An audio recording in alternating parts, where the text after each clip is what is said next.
Okay, welcome back, beautiful people. It is your girl. Are you listening? Damn.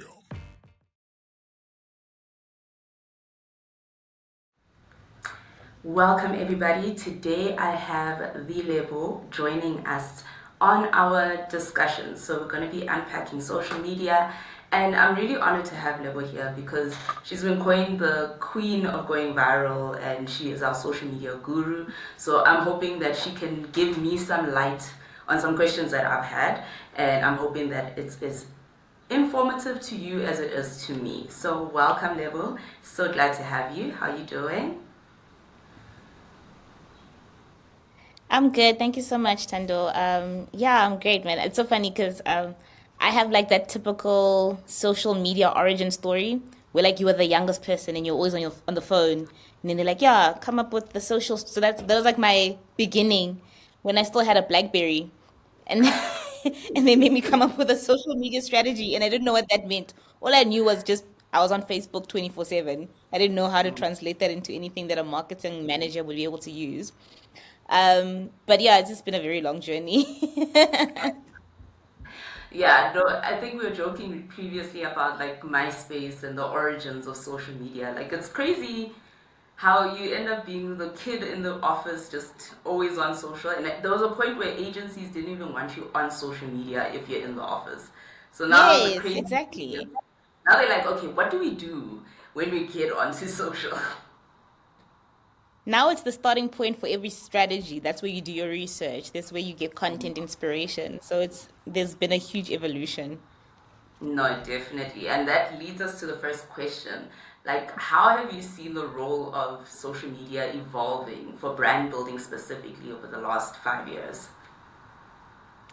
Sure, like it's gone from social media has gone from this thing that plugs into an integrated marketing or creative campaign to actually being something that you can't do without. Like it's becoming a core part of brand building, a core part of driving demand for reaching audiences, and also with the reality that we find ourselves with clients cutting their budgets and shifting around their scopes and their priorities, it's actually become like the key space or vehicle for meeting those marketing and business objectives, right?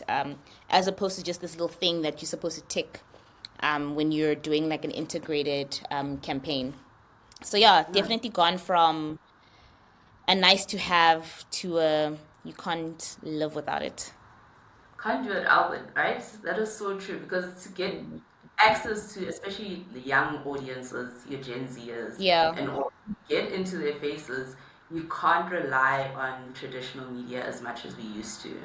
And yeah, it's exactly. really definitely taken the lead. So, how well rounded then does a social strategy look like? Well, it has to be audience first, right?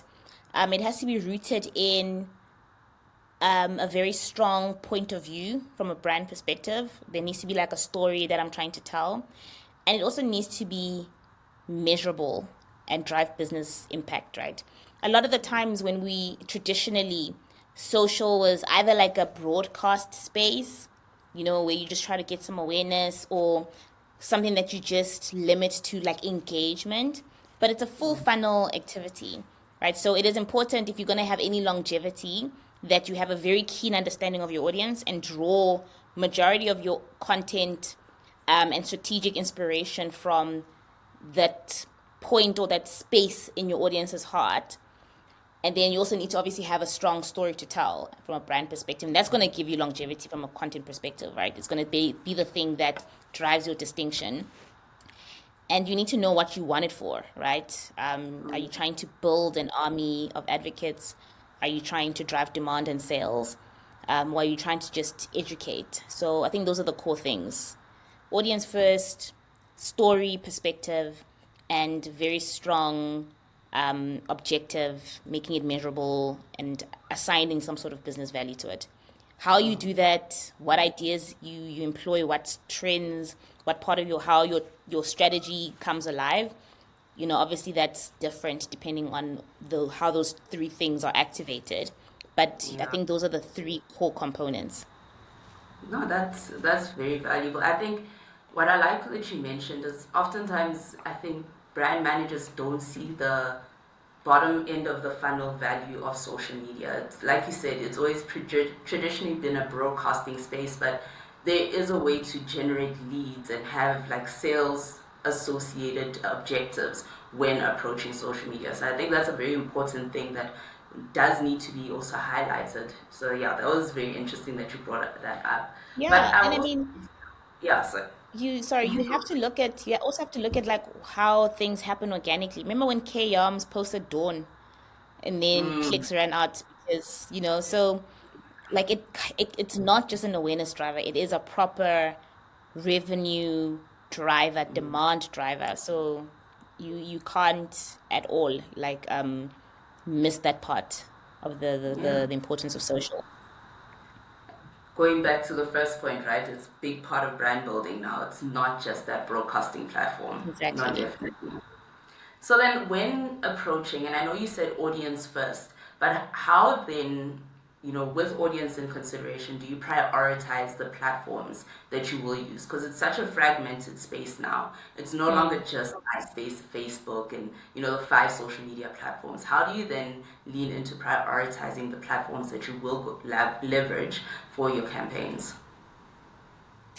So I think the best starting point, it always starts with audience, right?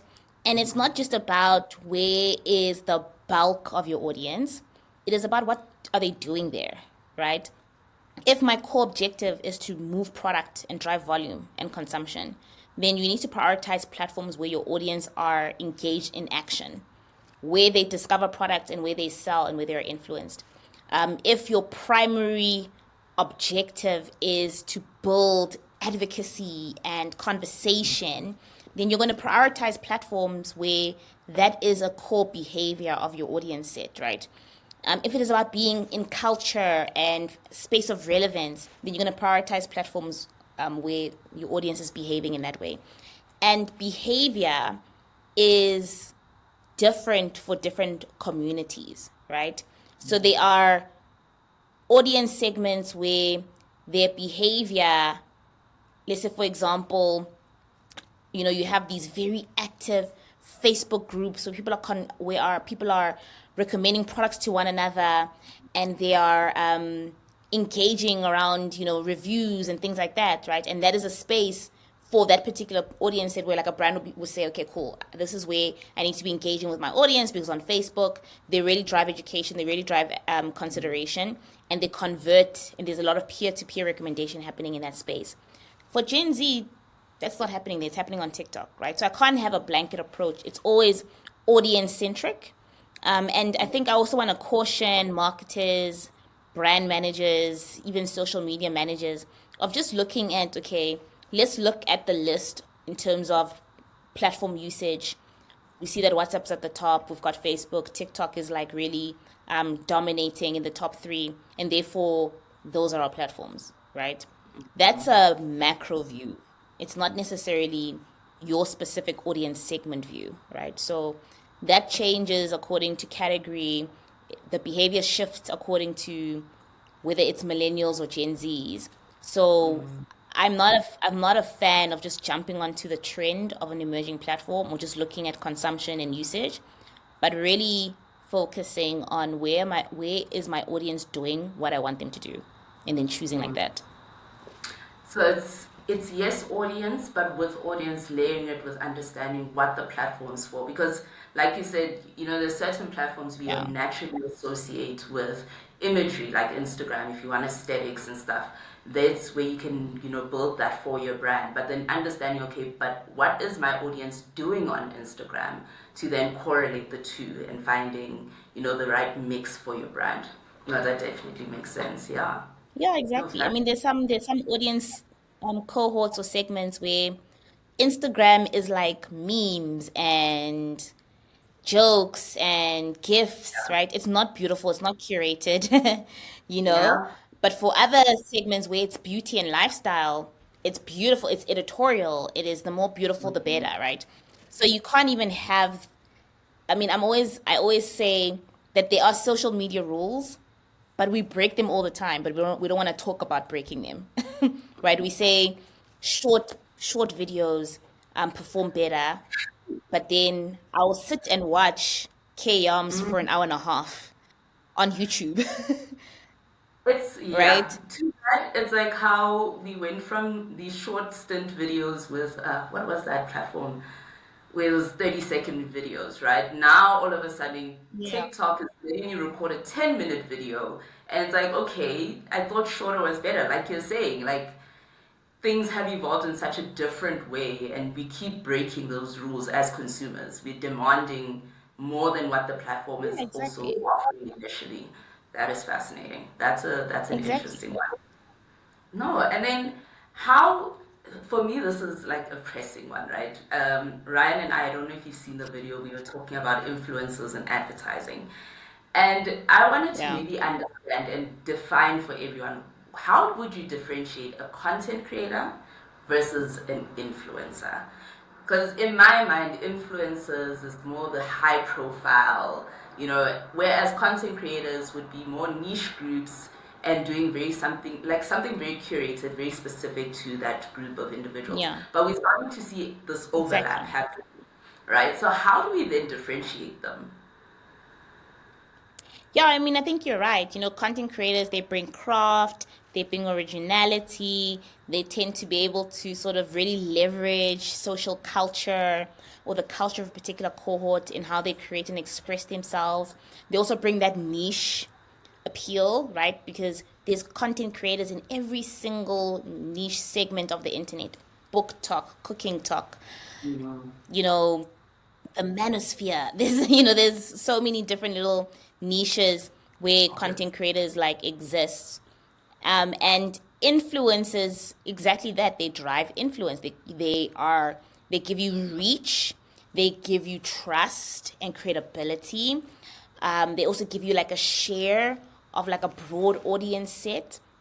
But they're not always 100% believable because they don't necessarily belong a lot of the time to like a very specific audience cohort or community, right? They are influential across multiple segments.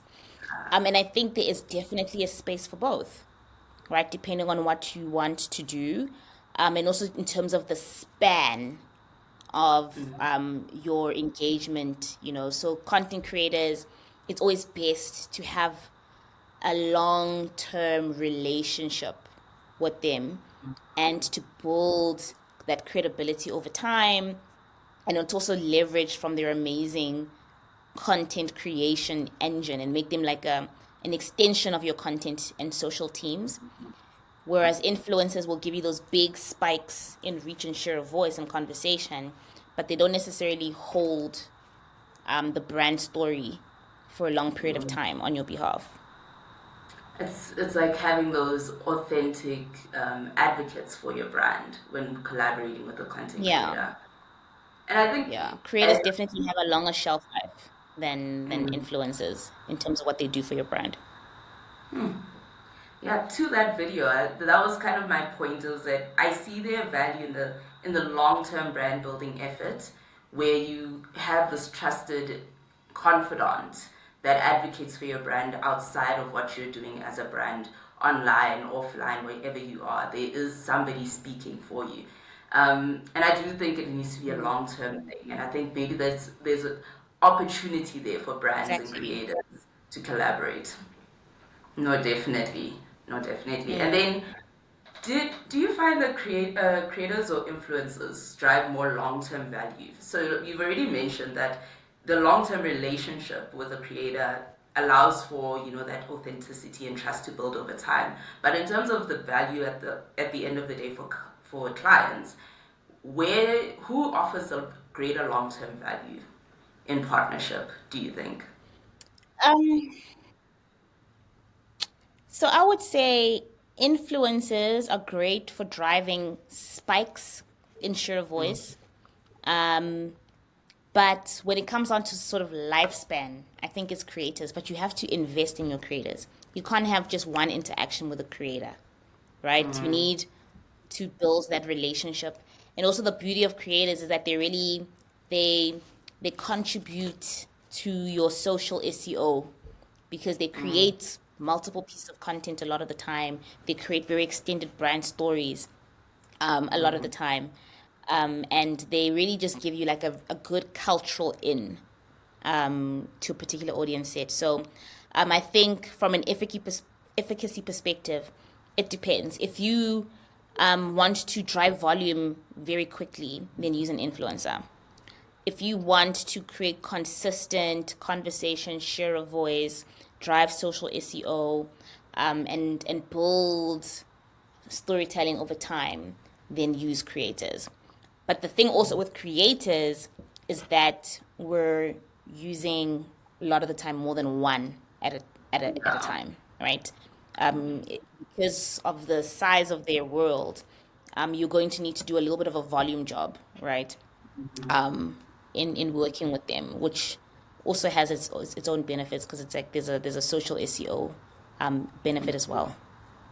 No, definitely. Because, like you said earlier, right, content creators give you access to a very niche demographic. But if all brands want to operate at a large scale, so in order to drive that reach, you do need to work with a lot of creators that hold pockets in different Mm, spaces to yeah, get that reach. So that makes sense. exactly. I think the crux of it is they do both add value, but it depends again on what the objective Yeah, of using them is, and maybe that's where the exactly. lines need to be very clear as what is the reason we're using social media. And I think these days we're taking that conversation a lot more seriously because we can't avoid social media. Yeah, No, that's interesting. no, And then definitely. how do you then measure the effectiveness of a influencer or content creator for a brand beyond just the engagements of likes and shares? Like how can brands then look at, okay, this influencer or this content creator has been putting out content on my behalf. Where do we start measuring the value they're adding, and how do we measure that? Yeah, we measure watch times. I mean, from an awareness perspective, we're measuring watch times, we're measuring sentiment, we measure if there's a surge or an increase in share of voice and brand mentions. We also measure if our community is growing as a result of their influence. But also, depending on the campaign, if it's about driving demand and driving volume, then we have to plug in as part of the mechanic ways of tracking whether we are getting sales from our influencers. So it is those shoppable links. It's also from a media perspective how we utilize that content. You can do spark ads on TikTok and promote content for conversion, influencer content for conversion. We've seen how that outperforms brand content, 9 out of 10 times. And so it's I'm about, those trackable links, affiliate links and things like that are going to then measure the lower funnel activities. So yeah, depending on that objective, there's different ways of measuring the efficacy. I'm curious, do you find that there is an increase in those affiliate links that content creators are using? Because yes, we're familiar with them having unique codes or promo codes, but are you seeing that there is an uptake in affiliate links for creators and influencers Yeah. in the local market? No, definitely a big increase. I mean, if I think about years ago, obviously being influenced by like the trend and looking at global content and presenting those ideas to clients, the biggest barrier was that they didn't have the infrastructure. They're like, we don't know how we're gonna do an affiliate link. We don't own our e-commerce. Like, how do we give discount codes? So with Yeah, with most brands now being able having owned e-commerce platforms and being able to own their ecosystems, it becomes easier and easier and easier for you to be able to actually plug in those commerce conversion markers in influencer yeah. content. So like there is definitely an increase. I'm seeing it a lot of the time in the beauty in the beauty, fashion, lifestyle space where a lot of like the brands, organizations have their own digital channels, like the Takealots, Superbalist, Daniel Wellington for the girlies, they all own their channels, so it's very easy to be able to just, play around with those weak codes and discount codes and those unique links in order to really drive conversion from an influencer perspective. So there is definitely an increase. And I think there should definitely be even more of an uptake, right? Because, influencer strategy is also like social strategy, a full funnel activity. So we should be actually engaging better paths to purchase with influencer content. No, definitely. And I asked that question, well, yeah, beauty space, unfortunately, not really my forte, but because I've always seen it internationally playing out, and it's, like, I'm like, why am I not seeing this more frequently in the local market? And like you said, infrastructure was a challenge at some point, but of course we started to catch up. 2020 really pushed a lot of brands to start owning their own spaces for online purchasing. But I'm curious to see how maybe there's an opportunity here for influencers and content creators to also learn about how they can leverage their content and monetize it in different ways. Because I think there may be a gap in how content creators perceive the value of what they do for brands, and looking at ways to then refine the deals that they have so that it reflects also their performance in a true form, yeah, if that makes sense. No, it does. It does. And I think like with I think the influencer or creator economy is not saturated. I feel like we can't actually it's becoming just like social, something that we can't do without in terms of strategies, right? Because building advocacy, building communities, you need foot soldiers to do that. Yeah. But I definitely think that the creators and the influencers that are going to dominate are the ones that are going to be able to offer marketers and brands a full funnel product suite, right? Yeah. Ways to plug in commerce. I think smart creators are going to build business models around making it easier for businesses to measure results, to plug in different types of strategies into their platform. So, yeah, I think there's definitely an opportunity for enterprising creators to start thinking a little bit out of the box about what they offer to marketers. Yeah, package themselves in a way that's enticing for the market right now. Because there is a demand, and I think Yeah. there's a lot of opportunities that may be missed because they aren't aware of how to package themselves or position themselves to sell to clients. Yeah. So maybe we do another one and we talk we talk directly to influencers and content creators. Yeah.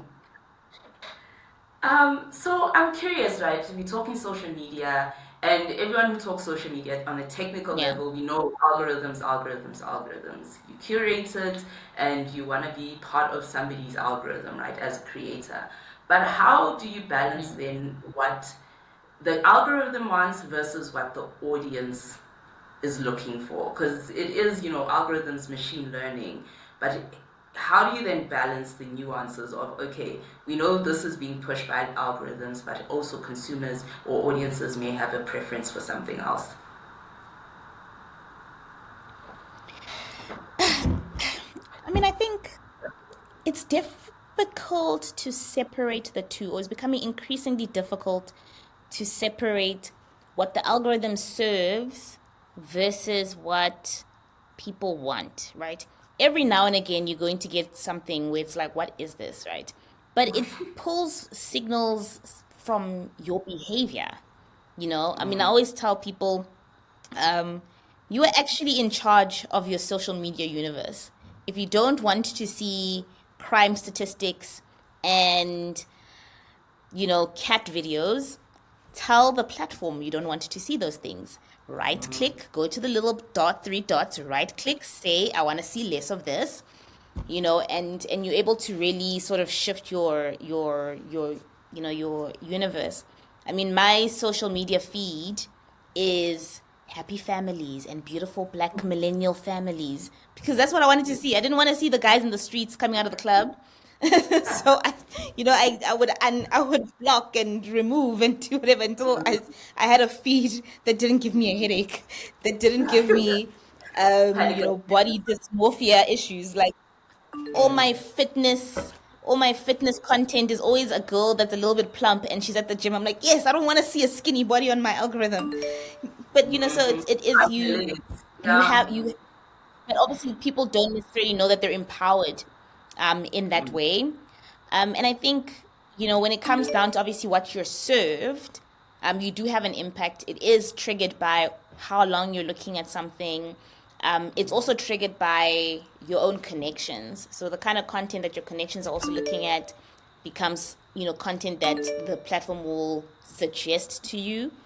Yeah. So it's very difficult to separate those things because even if you get served a piece of content that you don't want to see and it has nothing to do with you, but you watch it till the end, you're just telling the Did you platform to not give you understand? more of it. You're outraged, and in your outrage, you watch the whole thing. And Yeah. so we're just basically just going into a little bit of a cycle, you know. No, I But I yeah, think like that's I think I read something the other day where they say like the algorithm is actually built from a place of empathy.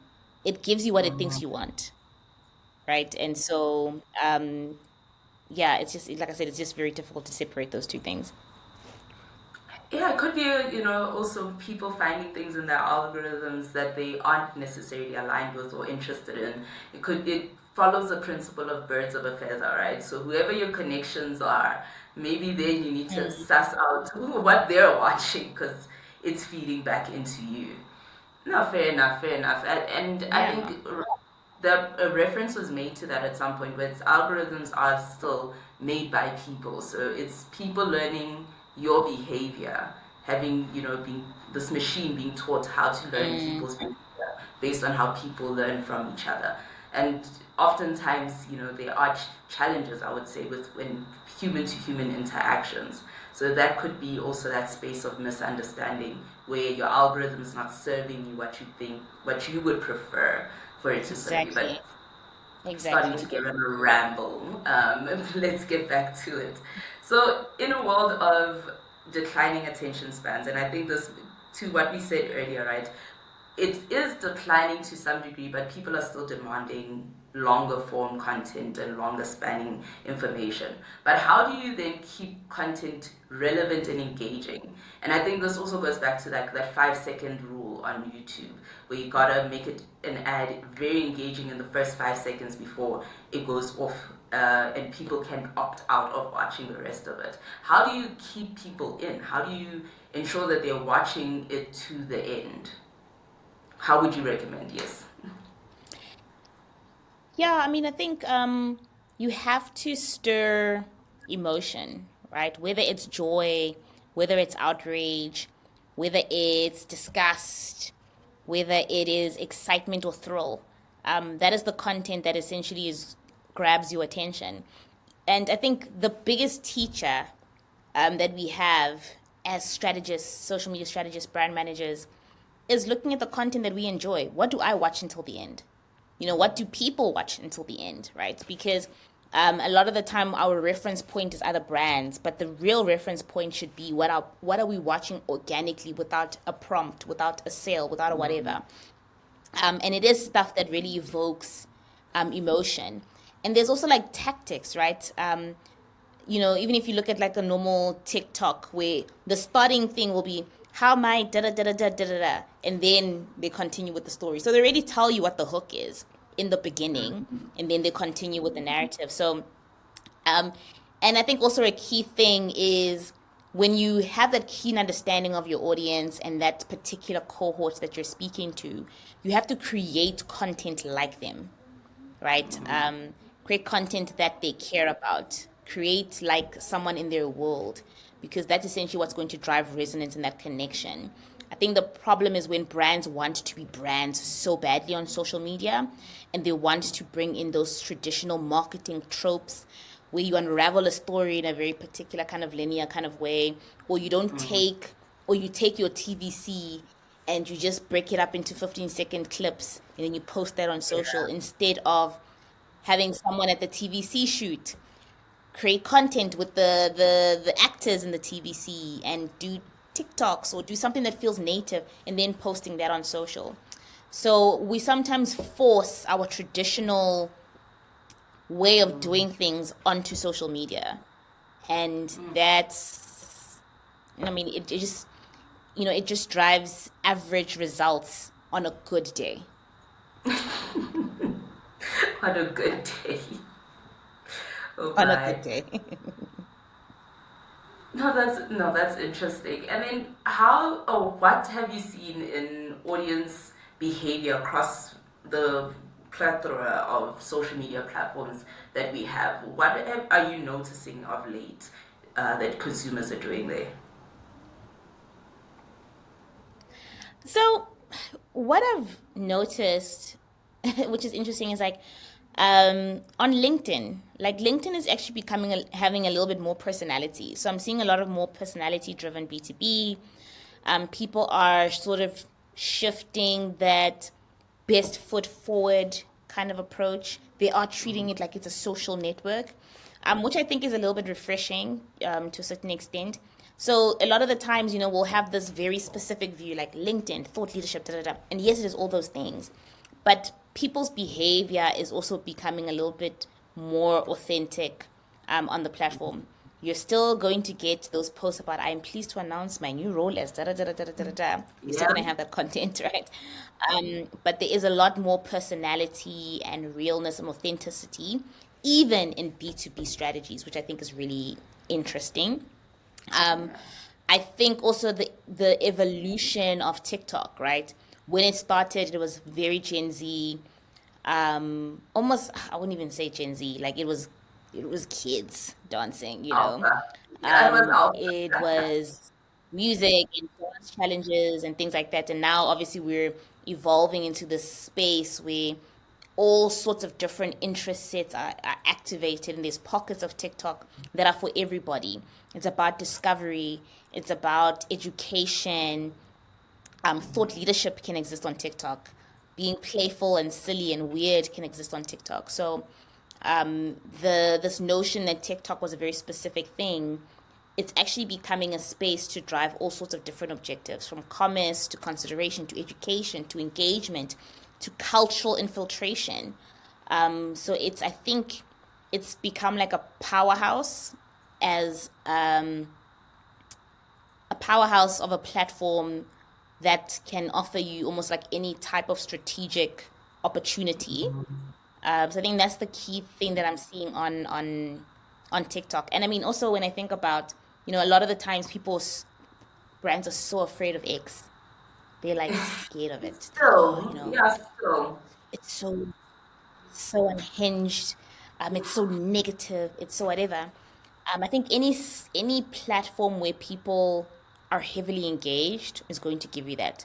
So I'm actually seeing that stuff that people are so afraid of on X. I'm seeing it on TikTok now, where the comment section will be on fire, right? So I think I want to caution brands that when they have this perception that X is like the place where you might get cancelled, you'll get cancelled on TikTok too, you know?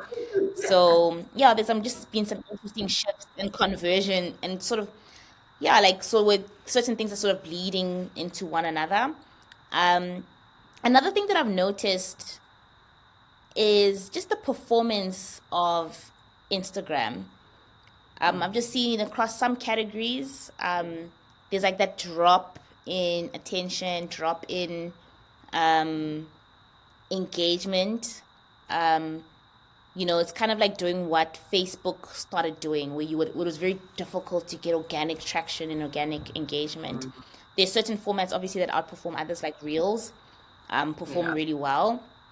But there's platforms now that are leading from an engagement perspective, where I would say it's most likely like still X and TikTok from an engagement perspective. So yeah, I think there's shifts, right? Because sometimes we hold on to like what we know about platforms, and then you blink and what you know is, 2 years outdated. So I Yeah. think we really need to start thinking about looking at the shifts, because we can say, oh, Instagram curated, it's an editorial, whatever, but then people are using it however they want to use it now. B2B, I No, mean, LinkedIn, oh, professional, thought leadership, I must only post articles and think pieces, but people are posting funny B2B memes. All right, so keep up. not sure.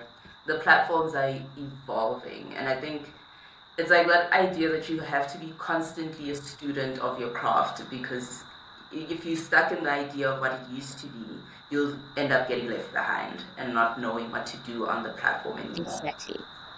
Yeah, no, definitely. And then now Yeah. you mentioned it, so we have to talk about it. Cancel culture, crisis management, right? How do brands manage their reputation across social media? How do you suggest that they avoid the almost inevitable cancellations that could happen on social? Hmm. Sometimes they're hard to avoid. So I mean, also, so I mean, I've worked across so many different brands, so many different categories.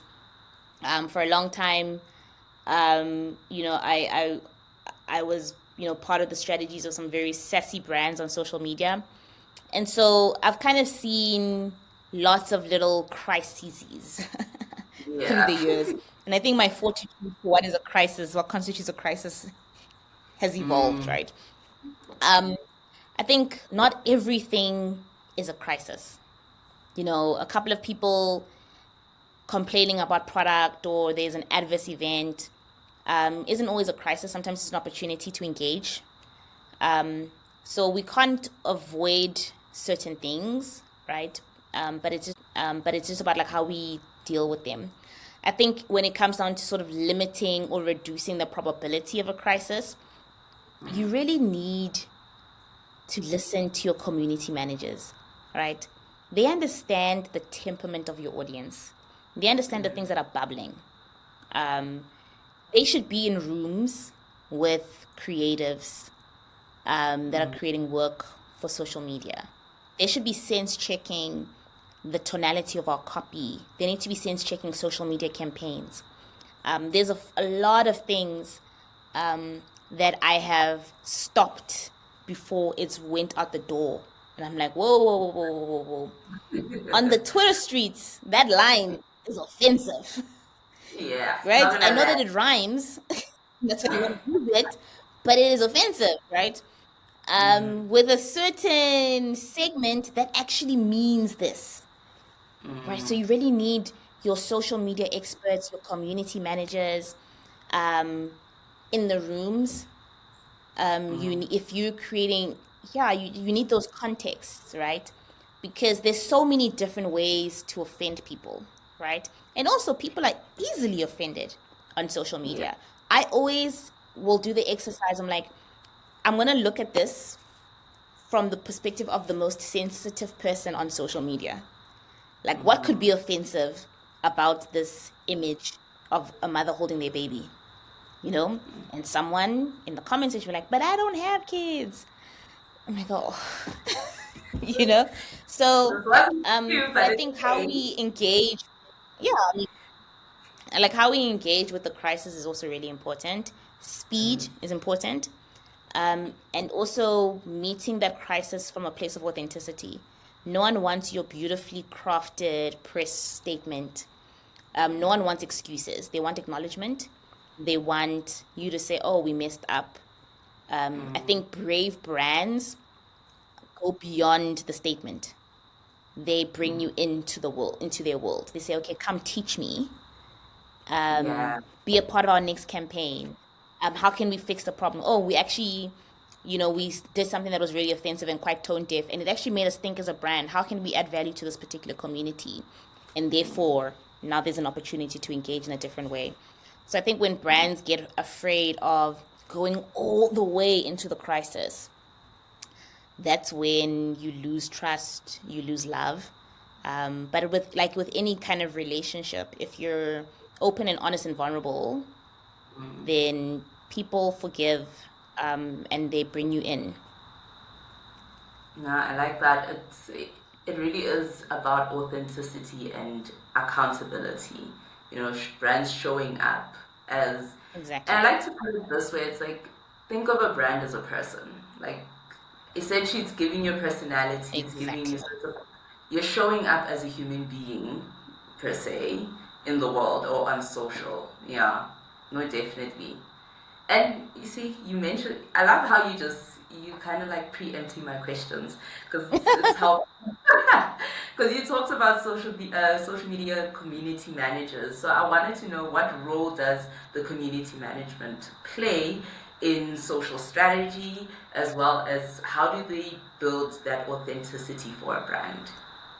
For those who may not know what is a Your community community manager. managers Community managers are basically the voice of a brand on social media. They respond to customer queries, they engage brand love, they're in the comment section, they're in the DMs with you. They do social listening, so they're listening to what their audience cares about, what their pain points are, what their problems are. They also pull audience insights. They look at like how the audience is behaving or the other things that they're interested in, the world that they exist in on social media outside of the brand, who they are as a dynamic person. And they're so fundamental to a social media strategy. A lot of the time, the community management was left to like the intern or the junior on the team, but it is a craft. It is a craft, you know. I've worked on brands where community managers have taken a customer complaint and turned it into like a beautiful brand moment where, people that our creative teams have been crafting and crafting on content, and even that content that has been crafted or that we've spent so much money creating pales in comparison from a performance perspective to that one beautifully crafted response by a community manager. So community managers are, if you want to build a strong social brand, if you want to build advocacy and a community that falls in love with your brand on social media, you cannot do it without community management, or having a really strong community manager on your team. They are, yeah, they're like just the champions of brand voices and brand personalities online. And I can't speak more highly about community managers. It might be because I have a department of around 50 or 60 of them and I love all of them. But like that just shows you like the importance, of having community managers. It's just how you build, with how that brand becomes a human being, on social media. Yeah, I think they are some of the brand custodians that really bring to life personifying your brand. Because they tell you, when you start working on a new brand, they're Yep. like, you need to become the brand, be part of the brand, be an extension of it. They really do show up as an extension of the brand in so many ways. So I Yeah. agree with you there. Now, shout out to Exactly. And I this. mean, we always aim to have our community managers as part of the strategic process, the creative process. Being part of in the room when strategies are being created and offering those insights. Sense checking creative work that is going to be living on social media because they know their audiences. They know that this is not going to hit. This Yeah. is a bit tone deaf. This is not going to work. And we've, on some of our brands, we've created something that we call community commerce, where community managers are actually driving incremental sales, right? Intercepting a moment where, Nice. it's a moment to remind you that a product exists, or to, here's a discount code, da da da. So, and we could actually see the little peaks in things like app adoption or app sales after those interactions. So amazing. Can't do without them. Love them. Yeah. No, I'm sure that now brands need to take it more seriously when we talk community management is needed in that space. Mm. Because, again, incremental reach and increase in sales, that's where a lot of gold lies. Because a lot of the times when you look at a mix of media, you're looking Exactly. at how each medium adds incremental reach or incremental sales in the Mm-hmm. long run. So that being a layer of it on its own Exactly. shows the value that it really does bring into the entire ecosystem. Yeah. And obviously can't speak about social media without talking about something that's buzzing everywhere, which is AI and automation, all the videos and stuff we see. Like these days, I'm always like, is this a person? Is that real? Is it AI? You always kind of do that little Yeah. guessing game when you're online these days. But how are you Yeah. seeing AI change social media, this landscape, and how we operate, and engage with it overall? How are you seeing AI influence Mm. that? Um, yeah, I mean, AI is influencing quite a few parts of like the social journey from strategy to implementation to operations, social operations, to creating content. So it's becoming quite an age, right? And I mean, agencies that are not figuring out how to leverage AI as parts of their business model or their creation process will not survive. So from a social perspective, we use AI from a research perspective, right? So think ChatGPT, ask question about this particular audience, pull references for me. So using it as like a search aid. There's also some interesting in-house tools that we have as well where we use it from a customer research perspective. So you can actually build out audience personas instead of going out into the streets and interviewing 1,000 people. You're able to plug in certain audience personas. The algorithm pulls in what it knows about that particular audience, and you can ask questions. So, what kind of stuff do you like to see on social media? Da da da da da. So, a huge strategic resource. And then from a content creation perspective, even some of my community managers use AI in their responses. For example, sometimes I always love when community management is more than a response, but there's a creation component to it as well. So making people feel like I've created a piece of content just for you in real time. So there's a really nice opportunity to delight by using generative AI. Remember one of the things that we did for a certain QSR brand, like someone was like saying, "Oh, I just came out of the gym, and here's this fast food outlet there outside the gym, and it feels like the devil doesn't want me to lose weight or whatever."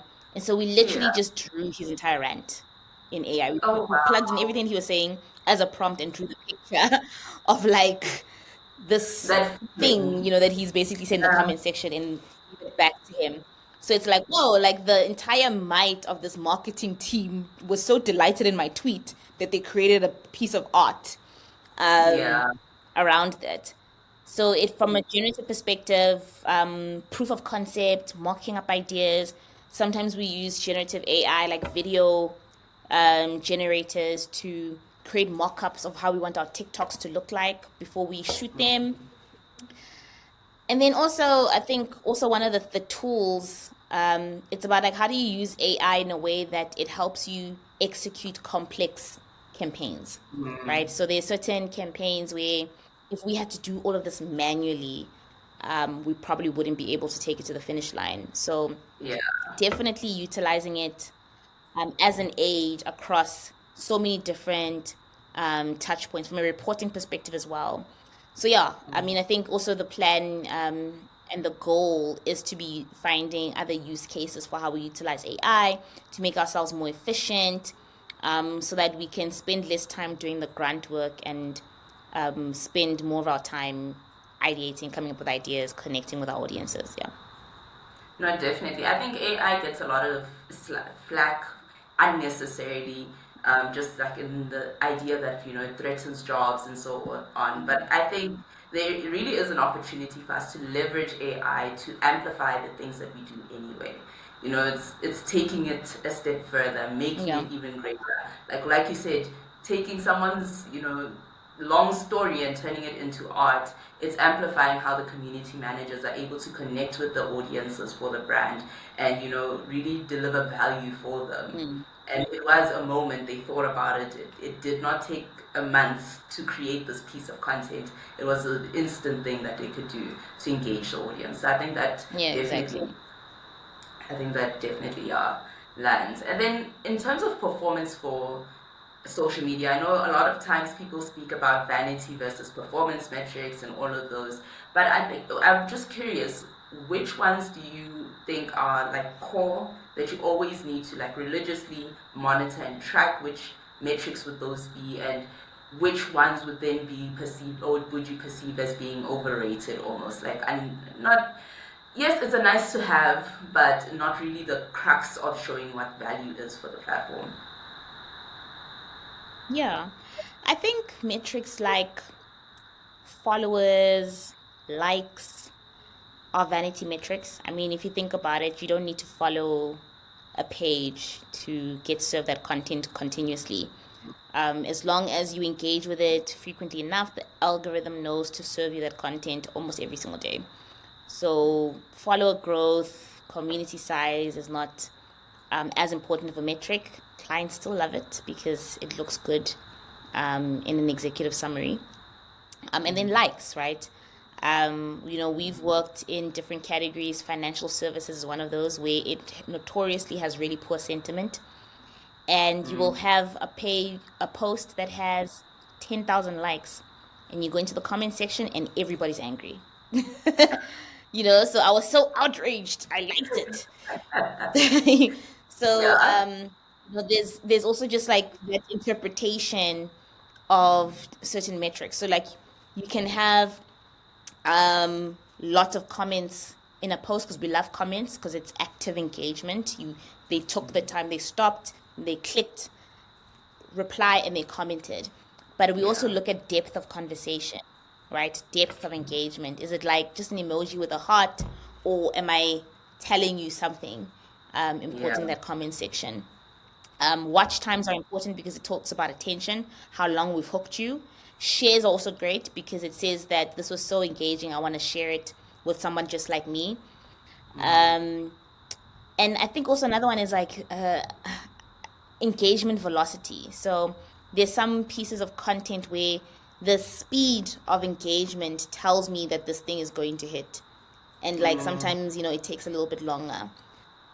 So um there's looking at certain metrics, but then also there's a context, right? So another one around relevance, right?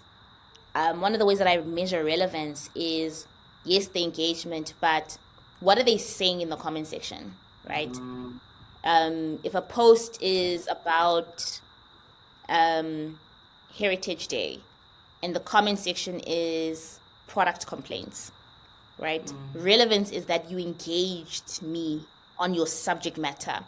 I didn't just use the post as a reminder, or something to something. remind me to complain about something that I wanted to complain about, right? So there are those metrics that are important, but there's also unpacking the context and the depth or interrogating the depth of those metrics as well. I'm honestly, one I'm stealing from you because I haven't heard it before is engagement velocity. Like that's actually, I have not heard that one before. That's an interesting metric. And it makes sense coming from the queen of going viral. Like the fact that you even have a metric to be like, I know this is gonna stick. This is how you know it's gonna stick.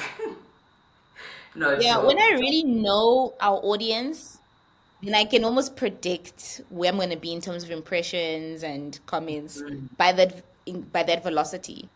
I'm like, oh no, this is gonna peak at 50,000, but like the velocity tells me like, no, no, actually here we are meeting our KPIs for the month. No, that is so dope. Like, yeah, engagement velocity, I'm stealing that one from you. Definitely. So, have you had any experience experimenting with like predictive analytics or social listening to guide content planning? Mm. Okay, No, and definitely. how has that experience We, gone? yeah, so we can't. Yeah, it's a starting point for a lot of our strategies. Even just when it comes on to always on content, we use those tools to gauge what our perspective for the month would be. Um, Depending obviously on the tool stack that you have, there are some tools where it's able to tell you from a sentiment perspective whether a particular topic is bubbling, or what is the probability that it's going to be something that's going to cause a crisis, in terms of like your negative and positive trend. So definitely, we I've used also lots of different tools around predictive analytics. And I think I remember one time a client asking like, oh, what is that thing? Is there like something that we can use that is going to tell us that something's going to trend before it trends?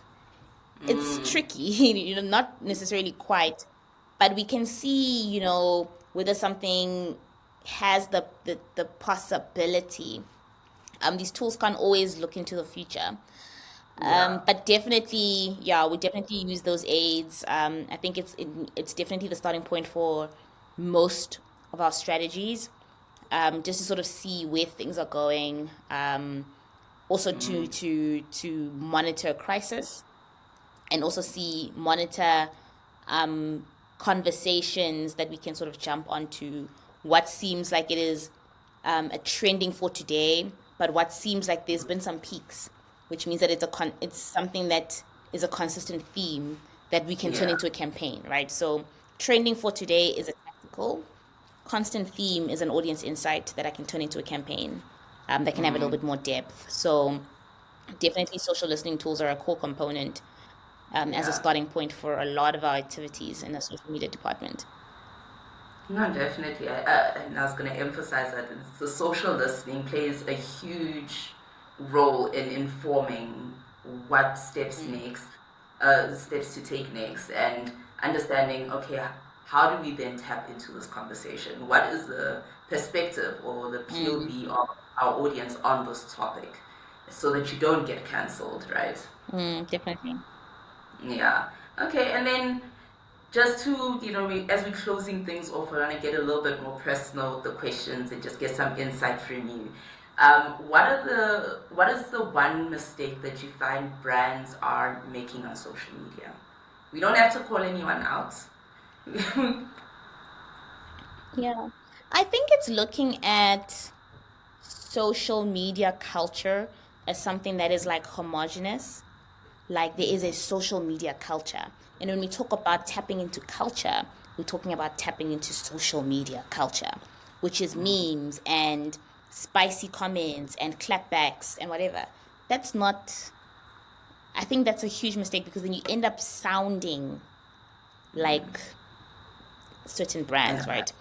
I did this exercise where, I basically took tweets from a lot of the brands that are, winning on social because they're feisty, they're this, they're that.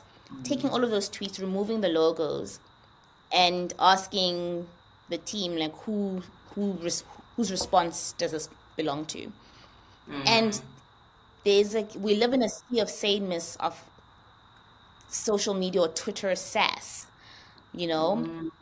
And so I think that's one of the biggest mistakes, because culture is the ideologies, the behaviors, the philosophies, the context of a particular group of people, right? There is a Joburg Brahm culture.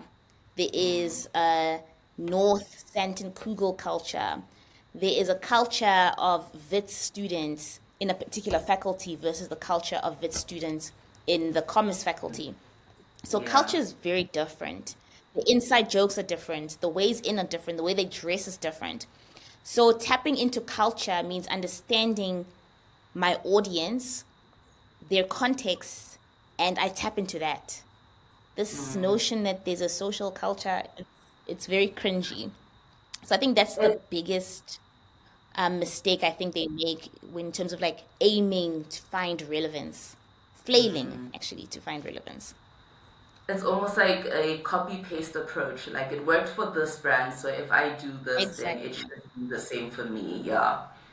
And it's, I can, that's where they're losing their Exactly. authenticity to the audience. Exactly. I remember a funny example like a few years ago. I saw some post from Woolworths, and the copy says something like, "Oh, today, fam, yada yada." I'm like, you don't get to charge me 86 rand for baked beans and call me fam. You are going to call me ma'am, thank you. So like, why are we being called fam by Woolworths?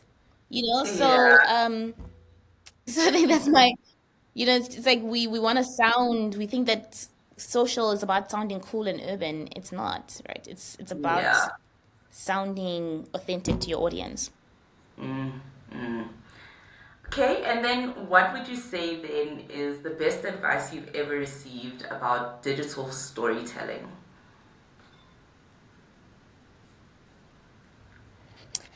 I wouldn't say it's advice, but it's like a nugget. I was watching someone, it was actually a tech um, conversation. And I think he was like the innovation something something at MultiChoice. And he said something so interesting. He said, technology has changed hundreds of times, but the human brain hasn't. And that was so poignant for me. And I've stolen brazenly that line, right? And I've said it to so many people. And I think for me, it's so important from a social media perspective. There is emerging trends, there's a new platform, there's culture, there's this, there's that. But we always need to remember why people are on social media. Social media evokes a very core part of our primitive brains. We have this need for connection. We want our tribe.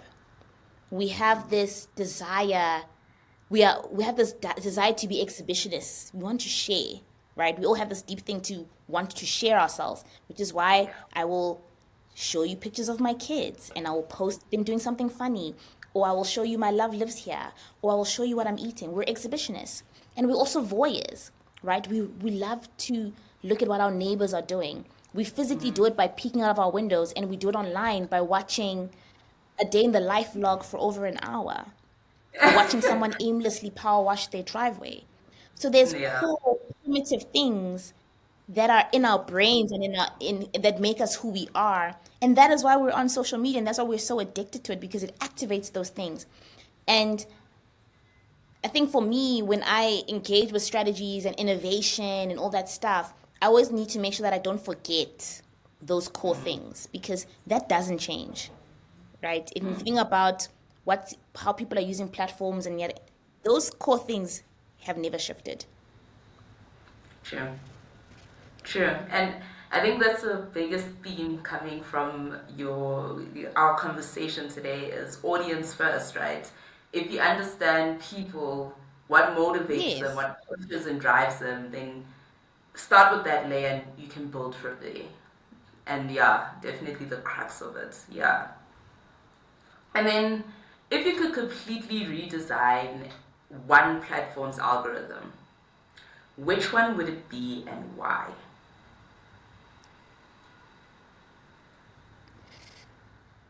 Oh,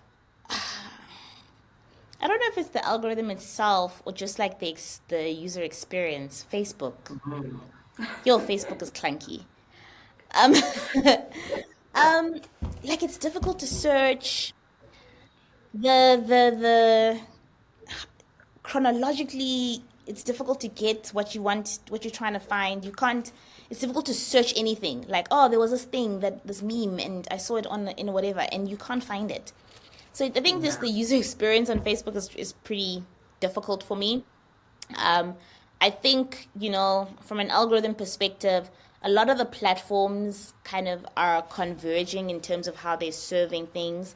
I think a majority of the platforms are turning into interest graphs. Facebook still has that social aspect where it is about who you follow, who you know, and therefore I'm going to serve you that stuff. A lot of the time, unless you're looking at Facebook Watch and the reels and stuff, but um, yeah, it's just like for me, it's like the most difficult to engage with from a user experience perspective. But I'll be honest, like I still love the Facebook status. It's like my outlet. I love to write No. long-winded, funny anecdotes in my Facebook statuses, but I don't engage outside of. my profile much because of just how difficult that user journey is for me. I have to agree with you because the notifications from Facebook lately have been so confusing. I'm like, you get that somebody commented on their post, and you go in, it's like, oh, did I engage with this? And it's like, no, you didn't. It's like, so why did I need to know that they commented on Yeah, your own why are you post? telling me? Like, it's It's almost like a yeah, no, prompt, it's chaotic. you Like know. No, definitely. it's very Thank you chaotic. so much. Lebo, thank you so much. This has been Oh, informative you're welcome. and This was lovely. We should do it again.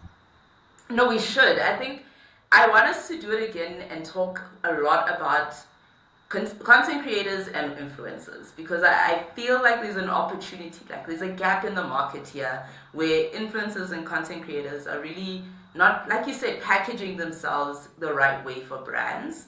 And maybe there's something they can learn on how to do Mm. that, to get past that consideration phase of, oh, which influencers or content creators do we use to get them over the line and be like, okay, here's a deal with a brand. And this is how you add value to them and they add value to your life.